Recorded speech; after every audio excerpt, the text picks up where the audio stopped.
Good morning, good afternoon, and a very good evening to you, wherever you may be. My name is WAJAHAT. I'm the Senior Fellow at the Atlantic Council in Washington. However, I am here in New York City with the chairman of the Pakistan Tehreek-e-Insaf, Pakistan's former Prime Minister, the one and only Imran Khan. Good evening, Khan Saab. How are you doing? As good as in the circumstances, living in interesting times. Well, speaking of the times, is your famous exercise regime still in play, considering your bullet injuries and considering your schedule these days with your 150 something court cases? I still haven't fully recovered from my bullet wound because it damaged my nerve in my right foot. So therefore, exercise is very limited. And then I have, almost 160 cases now. So my time is really spent from one courtroom to the other. And plus, I mean, a lot of them are terrorism cases. I mean, I'm supposed to have committed terrorism. So about 40 odd cases are related to terrorism. Well, let's start with that. Let's start with the big picture and go to the let's time travel back to April 2021 when all of this started, and begin with the so-called American connection with your ouster. A lot of people are interested, at least in this neck of the woods, about whether it was short-sighted of you to blame the US, target the Americans after your ouster, considering how you and your party are now hoping for their support. The State Department has just recently called you a private citizen and said that it's not going to comment on your status. I see you smiling, interestingly, but do you think it was short-sighted to really tick off the Americans, considering where you stand now regarding their support? Well, let's just break it up. First of all, the facts. What happened? I get a cipher. Cipher is this coded message from my ambassador in Washington. He sends me this coded message, and now you tell me how should I responded? I mean, anyone, if they had got a message like that, Prime Minister of a country gets a message, an official meeting taking place between the Undersecretary of State, US, and the Pakistan ambassador in Washington. And the message reads, here's the Prime Minister reading the message, that unless the Prime Minister, Imran Khan, is removed in a vote of no confidence, there'll be consequences for Pakistan. There were other things in the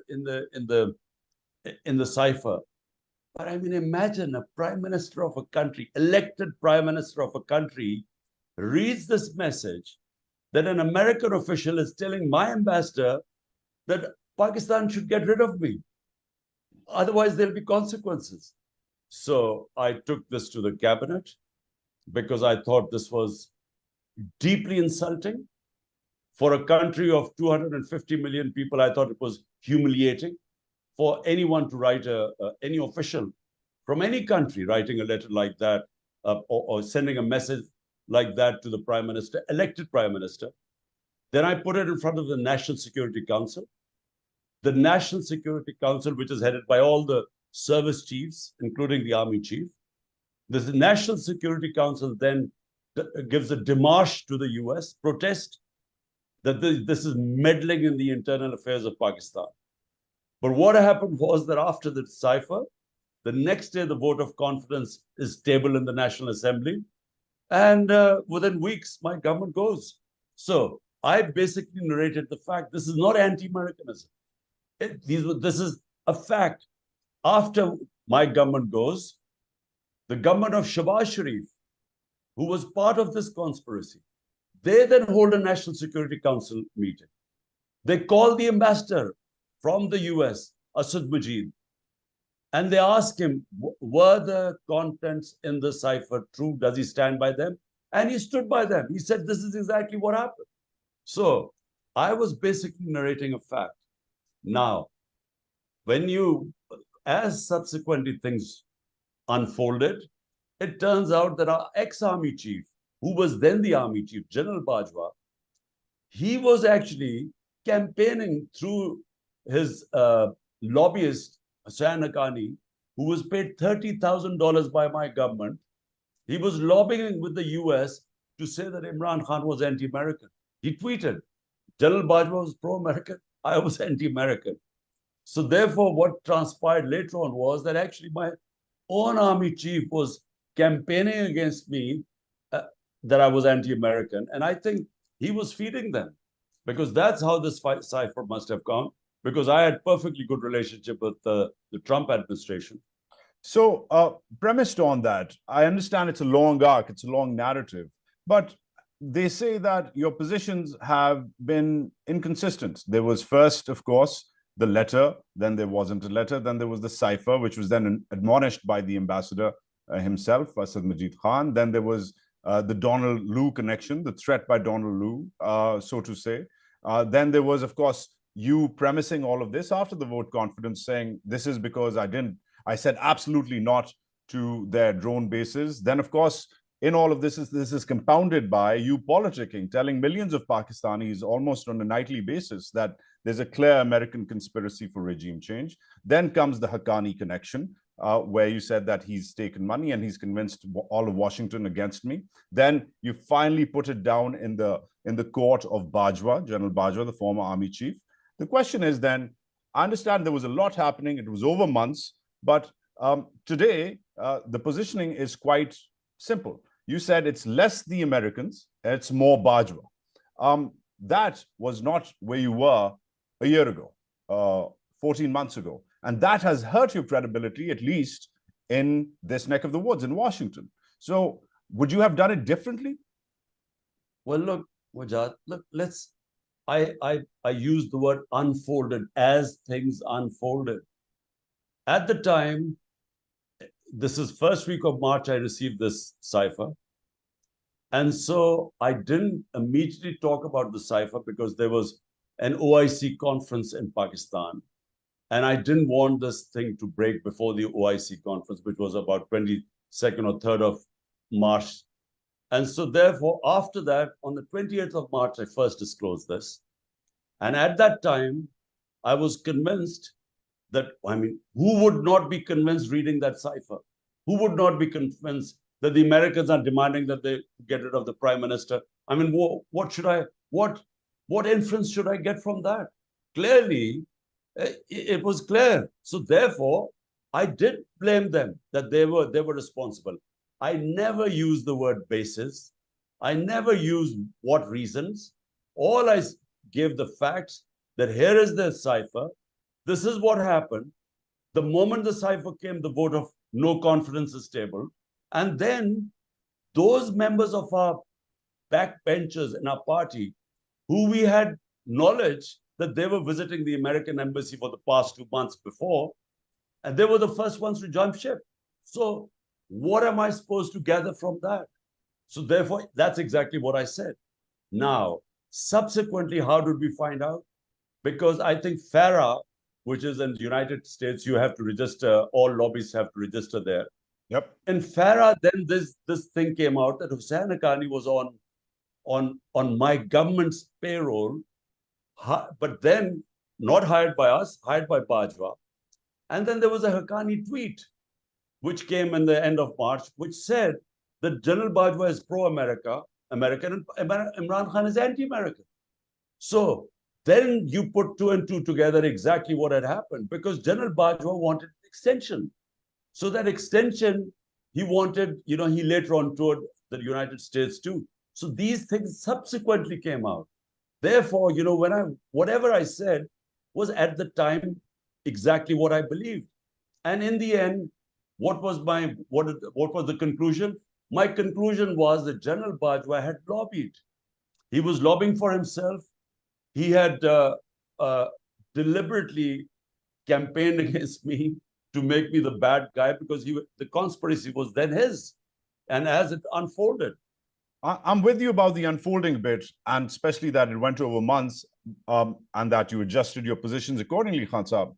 But again, in retrospect, was it short-sighted to have so much vitriol, so much venom, so much rhetoric on a daily basis, convincing millions of Pakistanis, angering them about the so-called American connection, and thus alienating Washington, alienating the Biden administration, which today calls you a private citizen and won't back you up, even though clearly you need that backing. Listen, Wajahat, I don't want any backing from anyone. Look, if the people of Pakistan decide that they want to elect me as the prime minister, fine. If they don't, I don't care. I mean, I've seen everything. I've been to the top. I mean, I have more love and respect in this country than anyone else. Why would all the 12 parties together, including the military establishment, with one aim, somehow the whole policy is how to get rid of one man? You know, the whole country's democracy is being dismantled just to get rid of one man. So I have more love and respect in this country. I don't care whether I become the prime minister or not. But the truth is that this is exactly what happened. How humiliating is it for a country? How come the US thinks of me as anti-American? Why don't they ask the question that how could their official make such an arrogant statement that a country should, an ambassador should give a message to get rid of the elected prime minister? And you didn't think that there should be any response because the US would be annoyed with me? I mean, I should shut up and allow this thing to happen? Well, you know, if they are angry at me, so be it. I mean, all I want the US, I don't want any backing for myself. They professed values. The Western values are democracy, human rights, rule of law. You know, whenever they have to whip up China in Hong Kong or in Uyghurs or the Russians, they use these things. All I want them to do is to say all these things are being violated in Pakistan: human rights, custodial torture going on, democracy being dismantled. They should talk about that. I don't care if they say nothing about me. I'm quite happy being a private citizen. All right. Well, when you were not a private citizen, when you were Pakistan's prime minister, you were praised. Let's go back to even further. Forget last year. Let's go back to your career. Let's pivot to India. So 2019, February, there was, as you remember, there was a military escalation with India. Pakistan Air Force jets shot down Indian aircraft. You were praised globally in those tense 24, 48 hours for the stance you took against war. You de-escalated what could have been a potential nuclear face-off between these two rivals.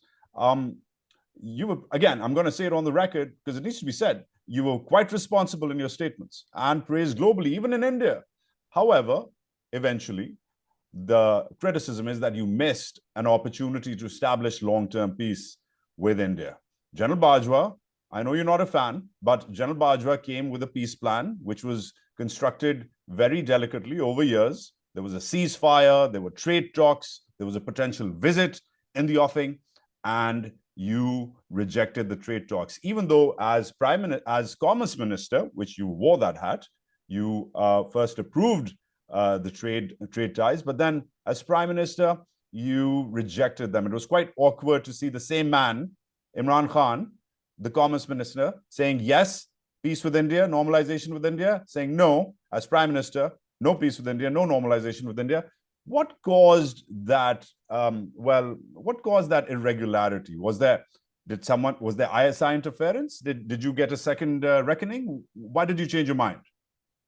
Look, I do not believe in settling issues through military action. I am against. I have always been anti-military settling issues through war or through using arms. So and this is not now. It's been my view for 3 decades. Now, what happened was that when that happened, when the Pulwama happened and we returned the pilot, I mean, it was clear that it is unthinkable for 2 nuclear-armed countries to even think of escalation.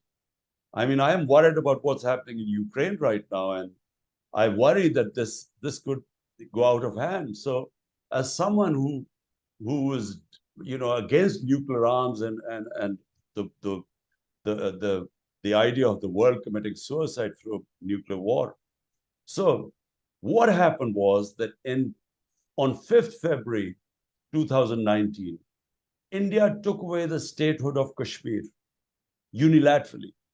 Now, we all know that there's a United Nations Security Council, not one, two resolutions on Kashmir, that Kashmir was a disputed territory between Pakistan and India. And through a plebiscite, it was to be decided, the people of Kashmir were supposed to decide. Now, that was the status. Suddenly, on 5th August 2019, India unilaterally got rid of that treaty and the UN resolutions and took away the statehood. So what were we supposed to do? 100,000 Kashmiris have been martyred in this in their quest for independence. And so what was Pakistan supposed to do? Accept the fait accompli, or actually stand with the people of Kashmir who had given such sacrifices? So that's what we decided. And the reason why our relationship, and by the way, I tried my best before then to improve our relationship with India. In fact, my first statement was, you come one step towards us, we'll come two towards you. I mean, I tried everything, but I came across this brick wall, and I realized it's something to do with the RSS BJP mentality, where they just want, they've cashed in on hostility with Pakistan. That's all. But frankly, it was never a question of being misled by anyone. And Bajwa, I don't know what he's talking about, because the idea which he was floating to me was that first India would give some concession, then we would invite them to Pakistan. The concession was that they would gradually steps, they would undo what they had done on 5th August. But that never happened. So it never moved forward. I don't know what he's talking about. So, because Bajwa keeps shifting his positions. So what about the bit which your office did? Forget Bajwa. You accepted during all of this, during this potential breakthrough, when there was a ceasefire in place, when there was a visit by Prime Minister Modi in the offing, where you would have hosted him. I mean, if I may, Khan Saab, this is a Nobel Prize being presented to you.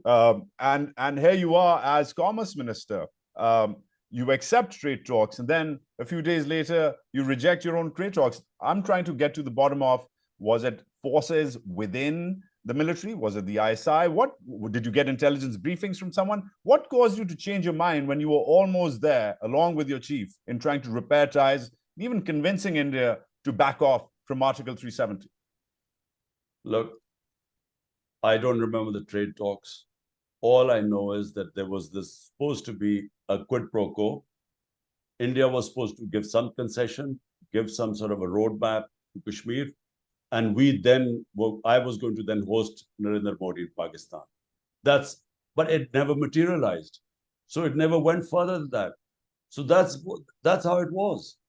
Speaking of that era as well, it was around the same time, now recent reports have emerged, that General Bajwa went public. At that time, he said it privately, he said it to a bunch of journalists, that Pakistan has lost military parity with India. Pakistan's tanks are rusted. Pakistan doesn't have the fuel to provide its forces to fight a war.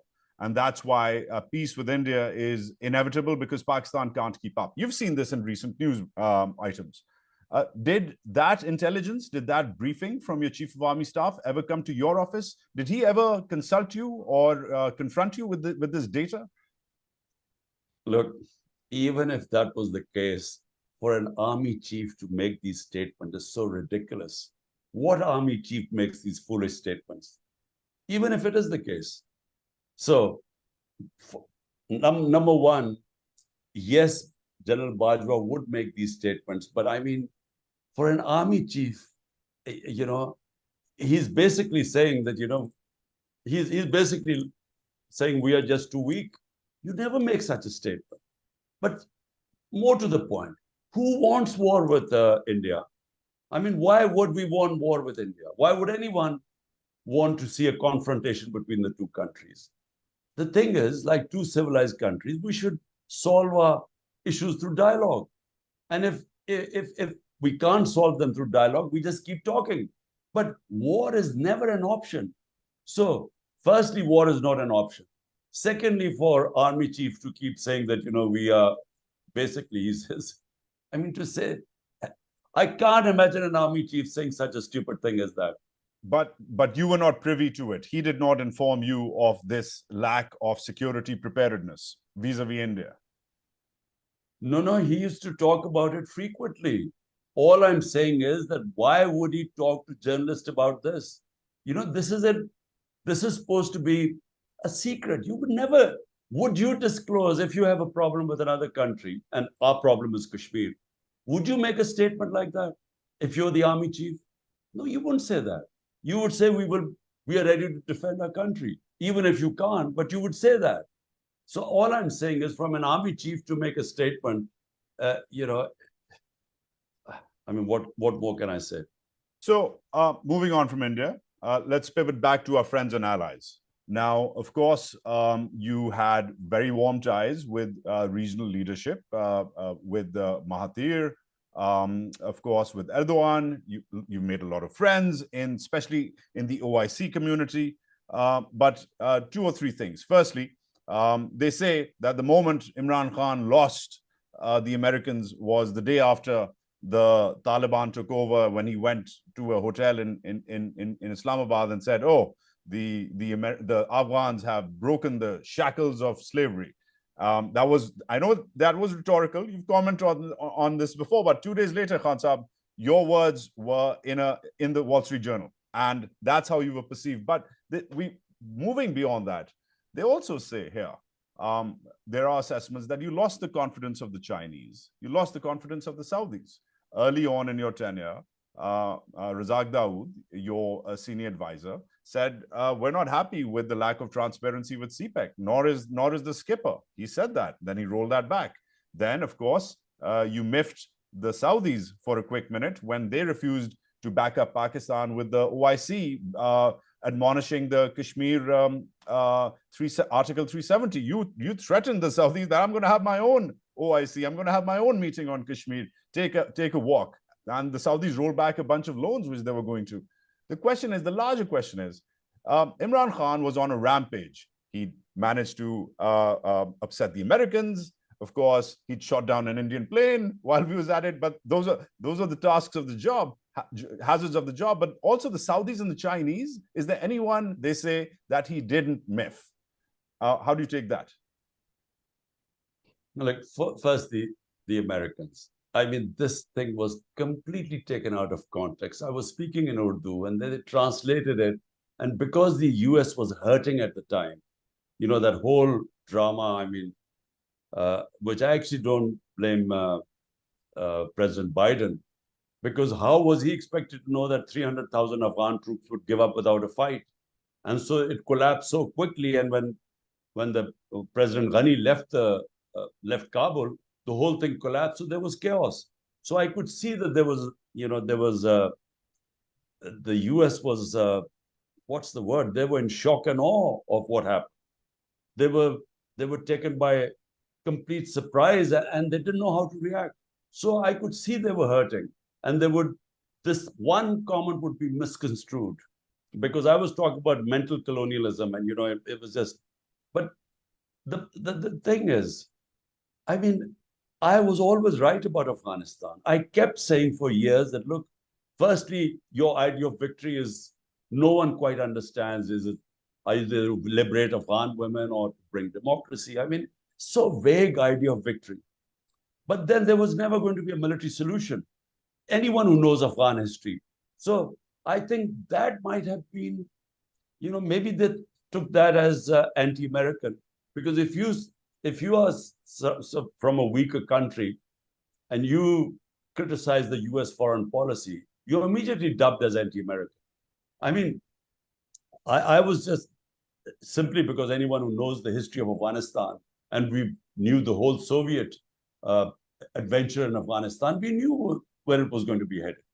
Anyway, so I think there was this US was feeling very vulnerable and hurt, and I think that's why. But that's not the reason why, the US administration disliked me. I think there were other reasons.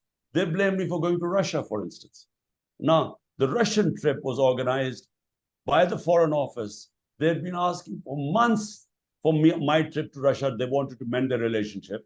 And the army, the army chiefs wanted me to go there, the service chiefs, because they wanted to buy hardware from Russia. So how would I know that I arrived in Russia and the next morning they invade Ukraine? How was I supposed to know? Anyway, that was held against me. It was a pretty tenuous time. Let me just clear. But this idea that Saudis were upset, Chinese were upset, it is so ridiculous. Who says so? Because my government, a vote of confidence came on the 7th or 8th of March. On the 20th or 21st of March, this was the second time Pakistan hosted a foreign minister's OIC meeting. Second time in 4 months. Before that, it was 14 or 15 years ago, Pakistan had hosted a meeting.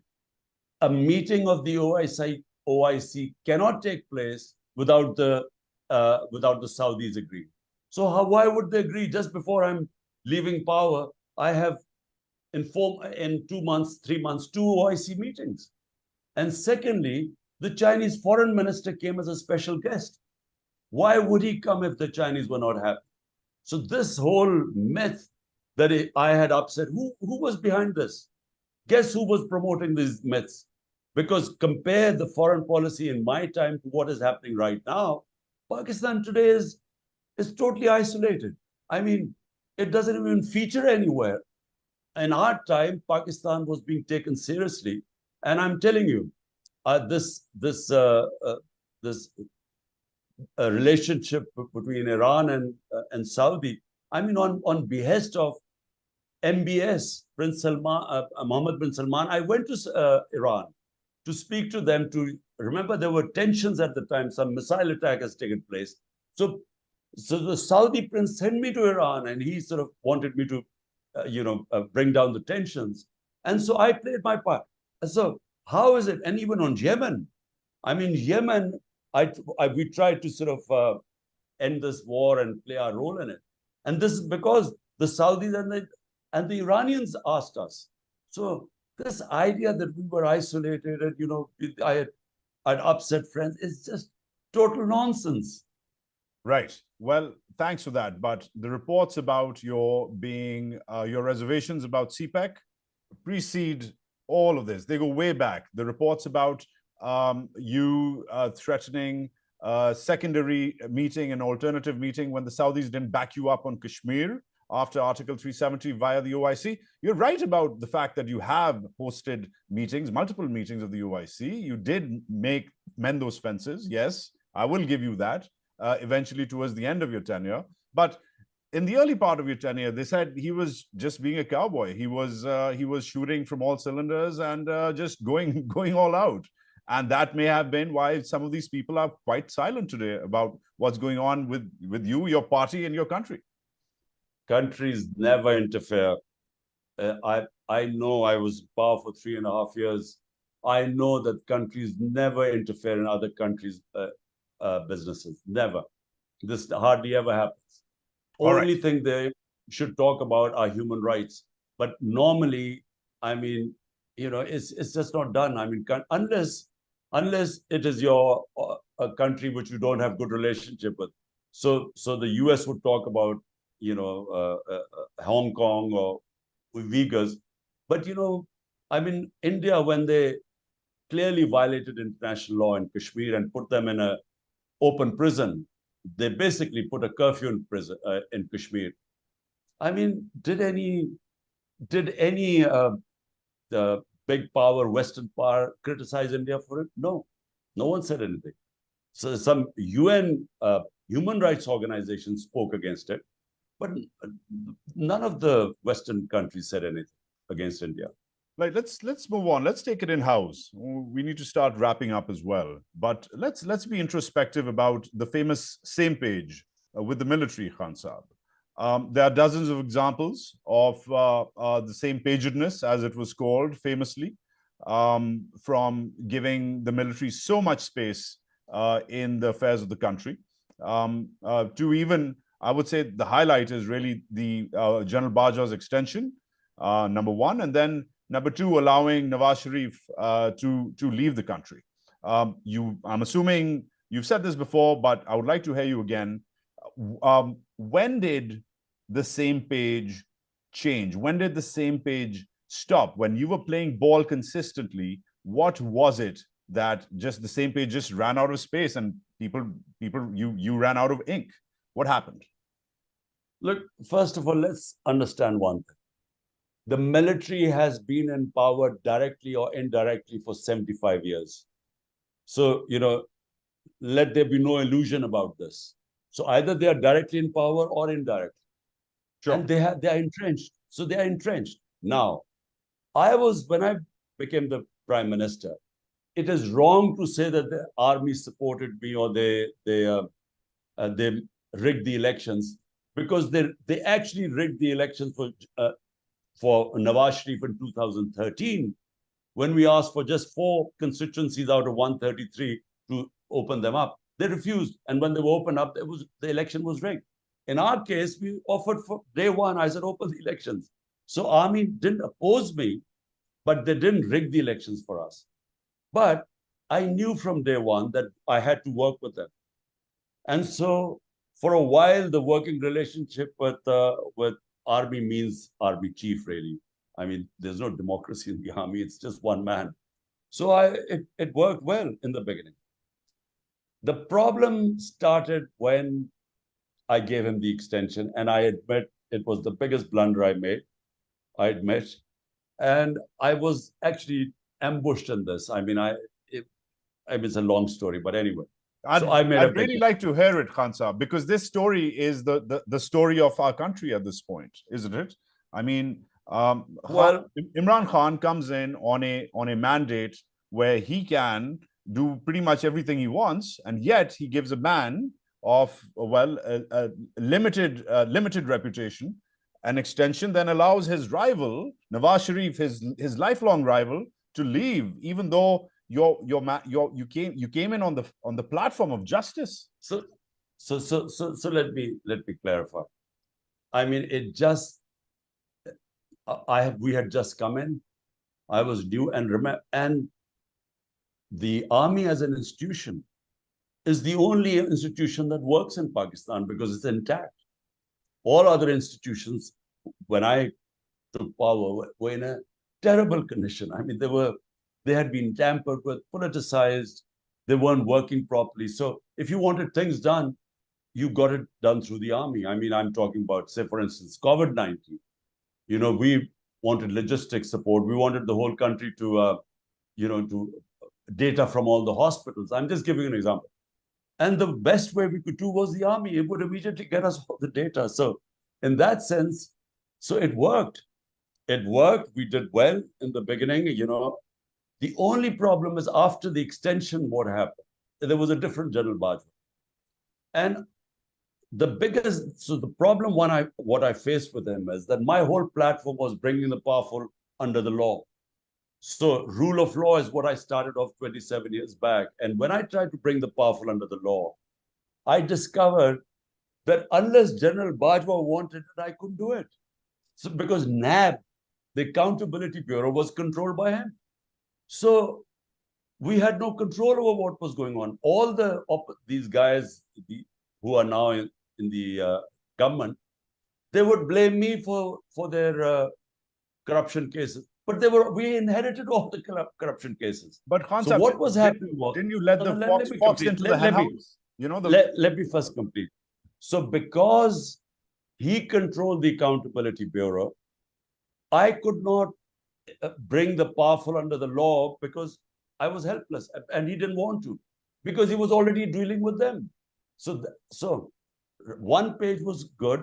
It went on, and then I worked with him. I realized that if he didn't want accountability, I was stuck. But our main priority at the time was the economy, because we had 2 years of COVID.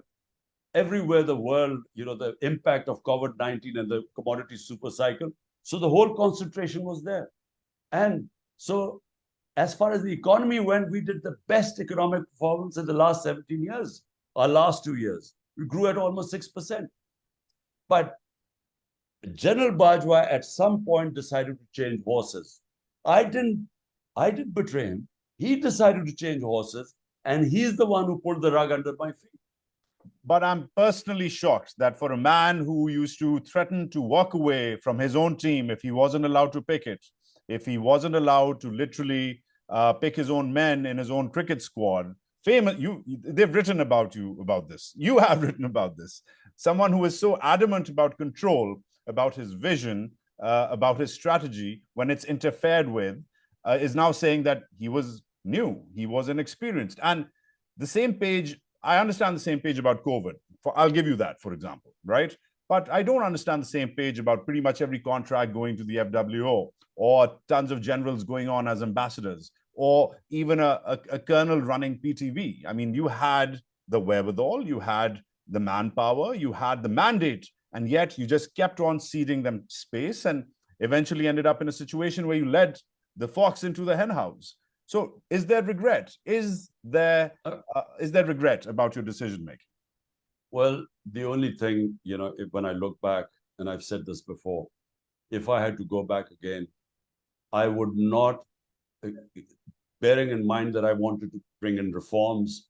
Main reform is rule of law, bringing the powerful under the law, which has never happened in Pakistan's history before. The powerful are above law, and the masses have no access to justice. So that was my main theme.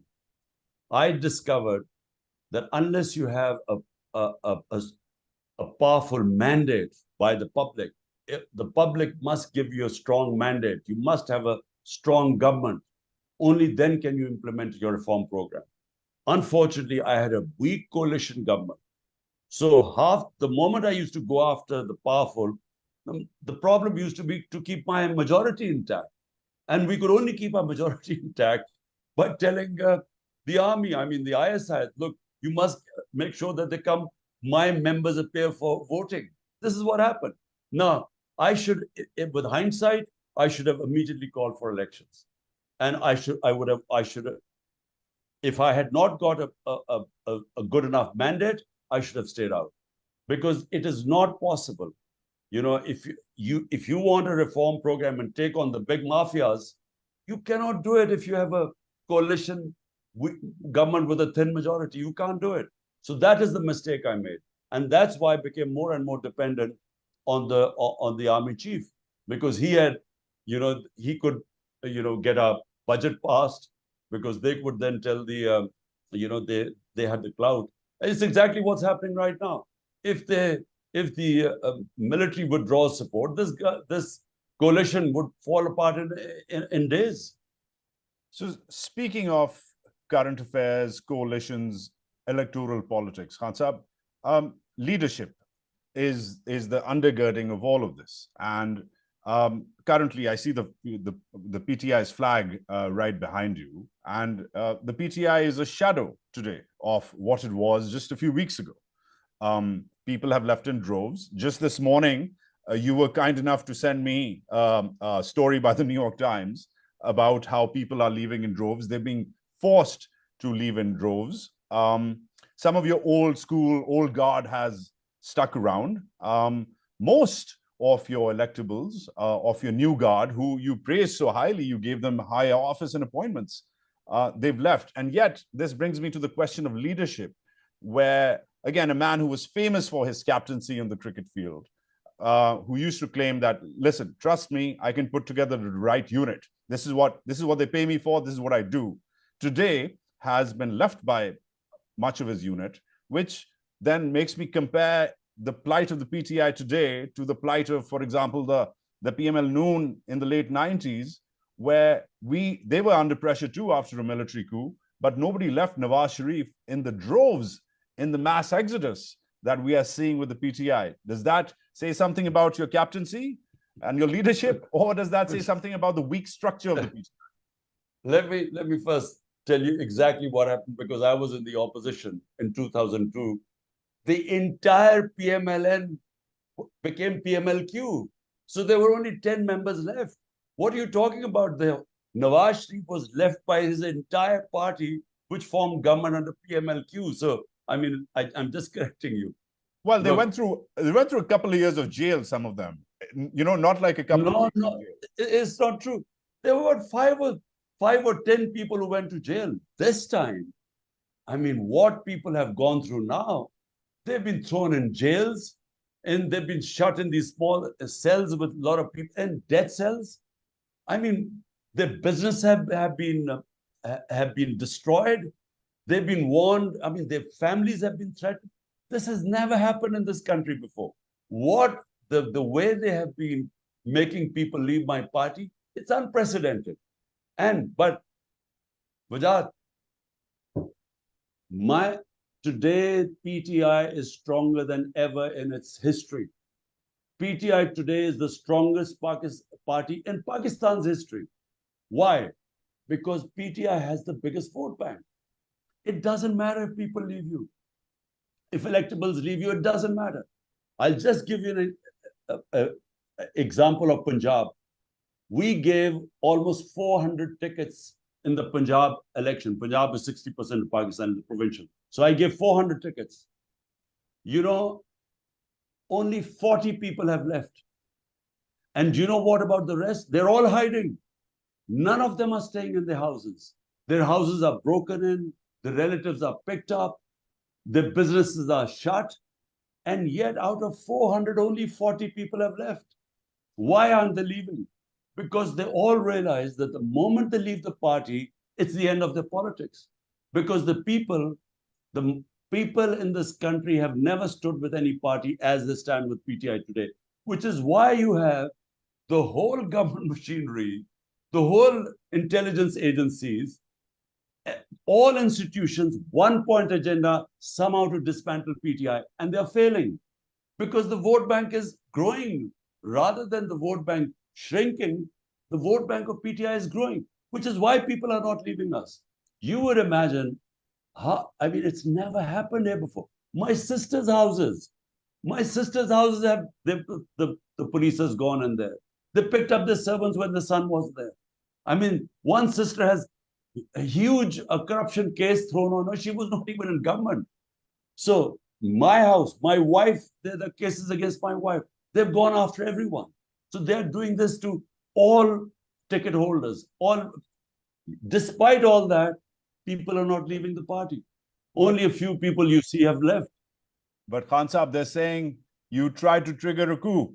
They're saying you've been in touch with the former army officers. They were saying you tried to divide the ranks of the world's 5th largest military, which begs the question: have you been in touch with, for example, General Faiz? I know you've been in touch. You were in touch with General Bajwa even after your ouster, and you said so accordingly, which surprises me, by the way. The same man who kicks you out, you end up trying to negotiate with him, but. Are you in touch with General Faiz? Have you been in touch with military brass? Because that's what they say. They say this man is trouble and he thinks the rules don't apply to him. And he tweets, his party tweets, that he's a red line. Why can't he turn up to court like everybody else has since Maulana Muhammad Ali Johar? Pakistani or Indian Muslim leaders have suffered court cases and have gone to jail. What's so special about Imran Ahmad Khan Niazi? That's what they say. Special, I have 160 court cases. 160 cases against me. And I do nothing, but most of my time is going from one court to the other to get bail. Tomorrow again, 19 cases tomorrow, I'm trying to get bail. 19 cases. It's never happened in our history before. No political leader has ever had, at the age of 70, he does not have one criminal case. And suddenly in the last few months, he has 170 cases, 160 cases. People have known me for 50 years. They've just slapped a murder case on me. People know me. So I repeat, the only time I couldn't go to attend the courts when I was shot and I was housebound, and they knew about it. They knew my reports. I had my leg broken, so therefore I couldn't attend. But since I've recovered, I attend every case. Now, I have never. The only people I knew in the army, one was General Faiz, the other one was General Bajwa. Faiz, because he was the ISI chief, I had to deal with him. General Bajwa, because he was the army chief. I dealt with Bajwa after I was ousted, only for the sake of Pakistan, because I wanted to ask him, where are we headed? because at the moment, we are going nowhere. The country is going into a black hole. They have no policy. The only policy is to get rid of Imran Khan. That's no policy. I mean, what is the future of Pakistan? The reason I met General Bajwa was, look, the only way ahead are free and fair elections, which will bring political stability. And that then will bring economic stability. Right now, we have the worst economic indicators in our history. The country is going down. We are heading towards default. We already have 38% inflation. We're heading towards hyperinflation. So my talks with Bajwa were only for the country and trying to make him understand that unless you have elections, you will not have political stability. General Faz, I might have spoken to him 3 times since I left government and since he was not the army chief. The ISI chief. This is all nonsense. They are just trying to get rid of me because for some reason, the current army chief has decided that whatever happens, I cannot come into power. So they're throwing all these things on me. I mean, I'm going to be their army court, these military courts. The reason why these military courts have been set up is to try me, because in civil courts, there's no way any of these bogus cases can throw me in jail. So that's why all this is going on. These conspiracy theories. I don't know anyone in the army. I don't know any of the generals. I had no business with them. It was not my job to know, except the ones I was dealing with. I don't know the other generals. Khan Saab, about the current army chief, you singled him out after you were released from prison. Last question, please, WAJAHAT. I have to go. It's 11 o'clock. Sure, Khan Saab, thank you. So then I'll compound this question with another question. I'll give you 1.5 questions. One, you singled out the army chief. You said it's not about the army, it's about one man. What's the problem here with him? Was it because you sacked him when you were prime minister, when he was ISI chief? Does it go back to that episode? That's question number one. What's the beef here between you and General Asim Munir? I'd like to know, because you said that there's beef. So that's question one. And then question two, Khan Saab, before I let you go. What would you do differently? What would you do differently if you were in a time machine today and you were allowed to go back to August 2018? What would Imran Ahmad Khan Niazi do differently? Firstly, it's not about me or General Asim. It's about Pakistan. I mean, I have no personal thing against him. He clearly has something. I don't know, which is why I offered to meet and hold dialogue. And not now. Since he came to power, since he became the army chief, I have been since then saying that, look, it's about Pakistan. It's not about us. So I need to understand why this whole country is on. There's only one mission: get rid of Imran. He should not come into power. So what alternative have they got? I mean, maybe he can convince me that I'm so bad for the country, but there is some other plan which will be good for the country. At the moment, there is no other plan.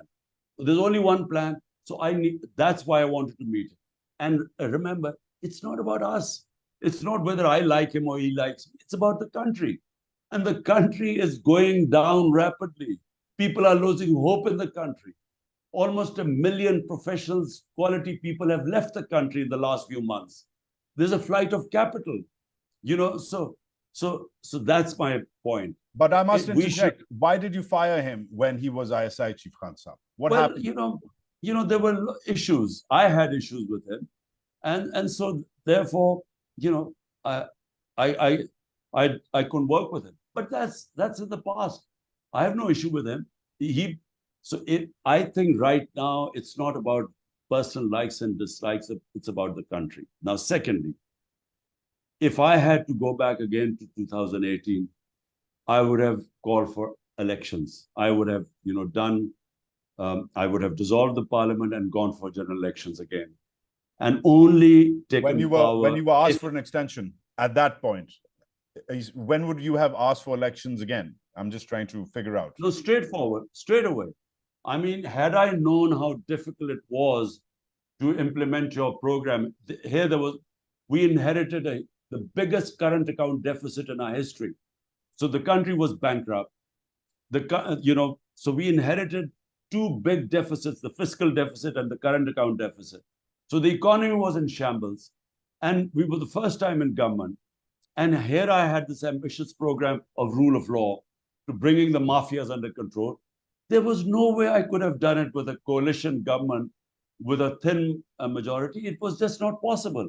So with hindsight, I should have gone for immediately called for elections and only taken government if I had a substantial majority. And moving on this week, you are faced with a lot of court charges. You're going to Islamabad, you're going to Balochistan, a sensitive area, an insecure area. Do you still fear that you might be targeted, your life might be targeted, Imran Khan? Yes, I do. Well, the government, I mean, the interior minister has said my life is in danger. I mean, he said from foreign agencies, but actually it's the government itself there were two assassination attempts on me. One was on the 3rd of November last year. One was on 18th of March in Islamabad. So will there be another one?